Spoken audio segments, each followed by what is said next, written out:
आपल्याला वर्तमान ग्रंथ संग्रहालयाने आपल्याला पुस्तक दिलेली आहे.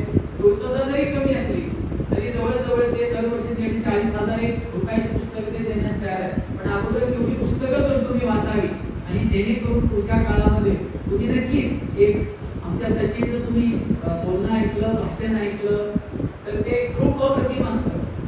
तर ते त्यांच्या भाषणातून तुम्हाला दिसेलच किंवा ओळख करून देताना सर सांगतील. तर असे प्रतिभावान विद्यार्थी तयार होण्यासाठी रोटरीच्या माध्यमातून आम्ही आज 11वी रोटरी पुस्तक बँक सुरू करतो आहोत. तर या ठिकाणी मला रोटरी क्लबची माहिती देण्यासाठी बोलवलं त्याबद्दल आपला आभार आहे. रोटरी क्लब बद्दलची माहिती सर्वांना सांगितली. तसेच ज्या शशी थोरात सरांनी उल्लेख केला त्यांच्याबद्दल